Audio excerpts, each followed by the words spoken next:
Eyang Cerita mempersembahkan cerita silat dengan judul Bunga di Batu Karang.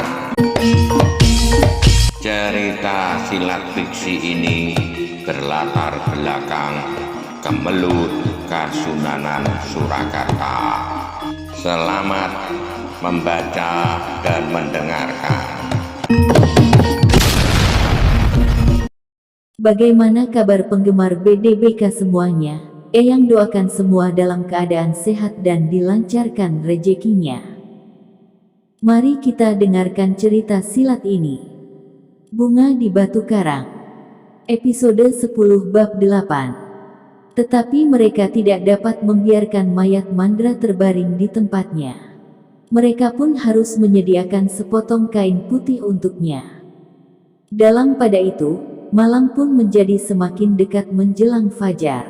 Pangeran Ranakusuma masih saja duduk di pendapa, seakan-akan tidak ada lagi niatnya untuk berdiri dan masuk ke dalam istananya yang megah itu. Seakan-akan dunianya sudah menjadi buram dan lampu-lampu tidak dapat menyala lagi dengan terang. Setelah semuanya selesai, maka jenazah Raden Rudira pun dibaringkannya di ruang tengah, diselimuti dengan sehelai kain putih yang baru, dikelilingi oleh para pengiringnya dan abdi-abdinya yang lain. Sedang di belakang, mayat Mandra pun sudah diselimutinya pula. Hanya 1-2 orang kawan dekatnya sajalah yang menungguinya dengan penuh penyesalan bahwa Mandra sudah berkhianat. Dengan dada yang berdebar-debar, Ki Dipanala pun kemudian pergi menghadap Pangeran Ranakusuma untuk menyampaikan bahwa semuanya sudah selesai. Bahkan perempuan-perempuan pun sudah mulai menyediakan keperluan yang lain. Sebagian dari mereka telah menyediakan masakan untuk menjamu tamu-tamu yang tentu akan berdatangan, dan menyediakan selamatan, sedang yang lain sudah sibuk mengatur kelengkapan penguburan jenazah yang sudah dibaringkan itu. Alat-alat upacara, dan apabila matahari telah terbit, mereka harus membeli bunga terutama melati dan mawar. Jangan memberitahukan kepada siapapun sebelum semuanya selesai, desis Pangeran Ranakusuma.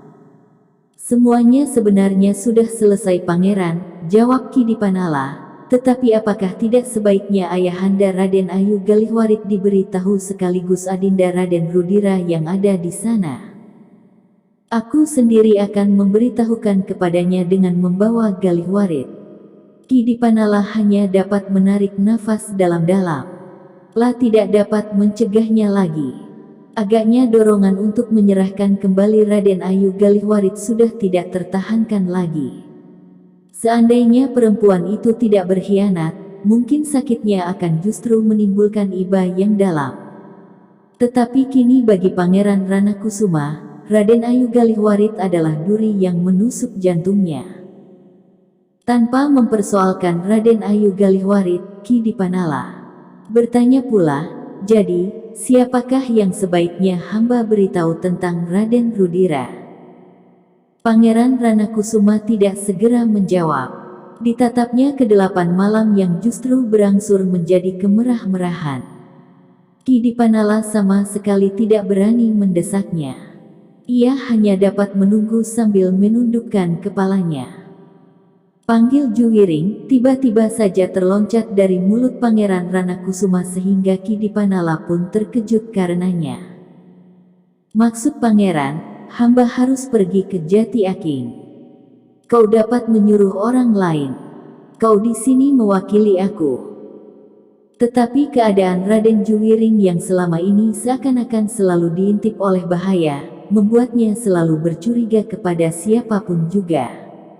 Hamba kurang yakin, apakah Raden Juwiring mempercayai orang lain kecuali aku. Jika begitu, orang yang akan pergi itu akan membawa sepucuk surat yang akan aku tanda tangani. Ki Dipanala menarik nafas. Meskipun orang itu membawa surat yang ditanda tangani oleh Pangeran Ranakusuma, namun sebenarnya lah bahwa kepada ayahandanya sendiri Raden Juwiring sudah menaruh curiga. Namun demikian tanda tangan itu memang merupakan kemungkinan terbesar untuk memanggil Raden Juwiring. Demikianlah seorang utusan telah berpacu ke Jati Aking tanpa menunggu fajar. Meskipun kemungkinan untuk menghadiri penguburan jenazah adiknya terlampau kecil bagi Juwiring, ia tidak akan dapat sampai di istana Ranakusuman dekat setelah tengah hari. Dalam pada itu, setelah semuanya selesai, maka Pangeran Ranakusuma pun segera memerintahkan untuk mempersiapkan kereta. Di pagi-pagi benar ia ingin pergi sendiri ke rumah mertuanya mengantarkan Galihwarit yang masih belum sadar. "Kau di rumah," berkata Pangeran Ranakusuma kepada Ki Dipanala, "aku akan pergi membawa Galihwarit bersama tabib itu. Ia akan dapat menolongku jika tiba-tiba saja Galihwarit sadar di perjalanan." "Hamba Pangeran, suruhlah para pelayan menyiapkan tempat bagi mereka yang akan datang melawat. Aku tidak dapat menolak jika orang-orang asing itu datang. Tetapi aku juga tidak akan merahasiakan siapakah yang telah membunuh anakku, meskipun aku tidak dapat mengatakan seluruh peristiwanya. Hamba Pangeran." Rasa-rasanya fajar datang terlampau lambat.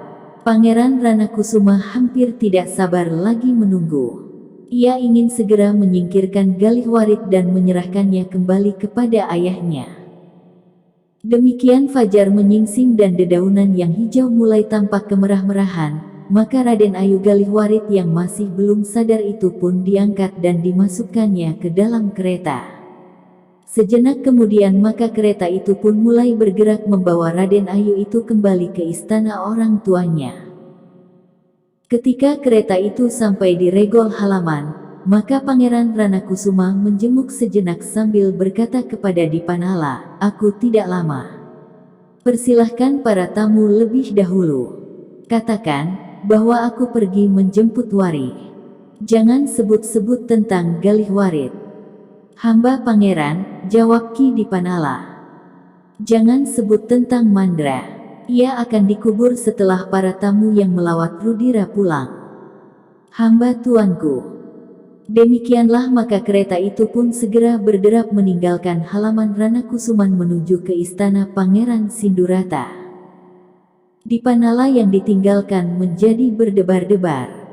Pangeran Ranakusuma yang kematian anaknya itu tentu tidak dapat berpikir bening, sedang Pangeran Sindurata adalah seorang pangeran yang lebih suka menuruti keinginan sendiri tanpa menghiraukan kepentingan orang lain, sehingga ada beberapa orang yang menganggapnya agak kurang waras. Jika mereka terlibat dalam perselisihan maka akan dapat timbul hal-hal yang kurang baik. "Mudah-mudahan tidak terjadi sesuatu pada keduanya," berkata Ki Dipanala di dalam hatinya. Demikianlah ketika kereta itu sudah lenyap di tikungan, maka Ki Dipanala pun kembali masuk ke ruang dalam. Dari pintu ia melihat tubuh Raden Rudira yang terbujur diam, ditunggui oleh beberapa orang. Masih belum tampak kesibukan di istana itu, selain perempuan yang sedang memasak dan beberapa orang lainnya menyiapkan benang rangkaian kembang melati dan mawar. Yang lain pergi ke pasar membeli bunga yang akan dirangkai itu, dan kebutuhan-kebutuhan lain. Tetapi bagi orang luar, istana Ranakusuman masih tetap sepi. Belum ada seorang tetangga pun yang mengetahui apa yang telah terjadi, dan tidak seorang tetangga pun yang mendengar suara-suara yang keras di malam hari, bahkan pekik nyaring Raden Ayu Galihwarit, karena halaman istana Pangeran Ranakusuma yang cukup luas itu. Namun sudah barang tentu bahwa Ki Dipanala tidak berani atas kehendaknya sendiri memberitahukan kematian Raden Rudira itu kepada para bangsawan sanak keluarga Pangeran Ranakusuma. Untuk itu ia harus menunggu setelah Pangeran Ranakusuma memberikan perintah kepadanya. Dalam pada itu, Pangeran Ranakusuma yang sedang dibelit oleh berbagai macam persoalan itu tidak sempat memikirkan hal satu itu sebelum ia menyerahkan istrinya kepada mertuanya. Di sepanjang jalan Pangeran Ranakusuma mencoba untuk mengendapkan segala macam pergolakan yang ada di dalam dadanya. Bagaimanapun juga ia masih mencoba untuk mempergunakan nalarnya, justru setelah ia tahu bahwa jenazah Raden Rudira telah diselenggarakan sebaik-baiknya. Aku harus sempat mengubur jenazah anakku, katanya di dalam hati. Dan niat itulah yang telah mengekang perasaannya agar tidak timbul persoalan yang tajam dengan Pangeran Sindurata. Kedatangan Pangeran Ranakusuma memang mengejutkan sekali.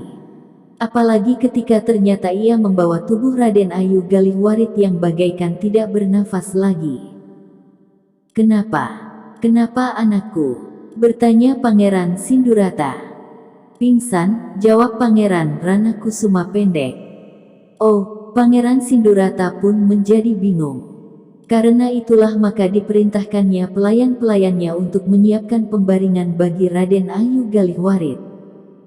Rara Warih yang memang sedang berada di rumah kakeknya itu pun terkejut bukan buatan. Hampir saja ia tidak dapat menahan jeritnya, jika ayahnya tidak berbisik kepadanya, "Jangan gelisah. Ibumu hanya pingsan." Demikianlah maka Raden Ayu Galihwarit pun segera dibaringkannya di pembaringan di dalam bilik ibundanya. Seluruh keluarga menjadi bingung dan gelisah. Wajah Raden Ayu Galihwarit yang cantik itu tampak pucat seperti kapas. "Kenapa dia bertanya Pangeran Sindurata pula. Pangeran Ranakusuma mencoba untuk menahan hatinya dan berbicara dengan nalarnya. Katanya, "Ada beberapa persoalan yang akan aku sampaikan. Tetapi bagaimana dengan istrimu?" "Tidak apa. Aku membawa seorang tabib." Pangeran Sindurata memandang tabib yang masih muda yang masih berdiri di halaman itu sejenak. "Lalu, apakah ia tabib yang baik?" "Iya, ia adalah seorang tabib yang baik." "Jadi bagaimana dengan Galihwarit? Apakah aku boleh duduk?" "Ya, duduklah." Keduanya pun kemudian duduk di pendapa istana Pangeran Sindurata yang tidak kalah luasnya dari pendapa istana Ranakusuman. "Duduklah di situ," berkata Pangeran Sindurata kepada tabib yang masih berdiri. "Ya, duduklah," ulang Pangeran Ranakusuma. Tabib itu pun kemudian duduk di sudut pendapa dengan kepala tunduk. "Katakan sekarang," desak Pangeran Sindurata, "kenapa dengan anakku?" "Suatu kejutan telah membuatnya pingsan," jawab Pangeran Ranakusuma yang meskipun di dalam hubungan keluarga termasuk lebih muda, tetapi ia mempunyai kedudukan yang lebih baik di istana Kangjeng Susuhunan. "Apa yang terjadi?" Pangeran Ranakusuma menarik nafas dalam-dalam, seakan-akan ia sedang berusaha untuk menenangkan dirinya. "Apa yang terjadi?" Pangeran Sindurata mendesak. "Rudira meninggal." Pangeran Sindurata terbelalak karenanya. Terasa seakan-akan darahnya berhenti mengalir. Pemberitahuan yang tiba-tiba itu membuatnya terperanjat bukan buatan. Dengan singkat Pangeran Ranakusuma menceritakan sebab kematian Rudira, meskipun ia tidak mengatakan sama sekali apa yang sudah dilakukan oleh Raden Ayu Galihwarit. "Ibunya terkejut," berkata Pangeran Ranakusuma, "agaknya ia tidak dapat menahan perasaannya sehingga menjadi pingsan karenanya. Aku ingin menyingkirkannya agar ia tidak selalu dicengkam oleh suasana kematian anaknya. Mungkin di sini ia akan menjadi agak tenang. Tetapi, apakah ia akan segera sadar kembali?" Bersambung 10 bab 9. Bagikan. Klik bagikan untuk banyak pembaca. Share ke media sosial Facebook, Twitter, dan lain-lainnya. Jangan lupa subscribe dan nyalakan lonceng notifikasi. Baca jilid berikutnya. Atas perhatiannya saya ucapkan terima kasih.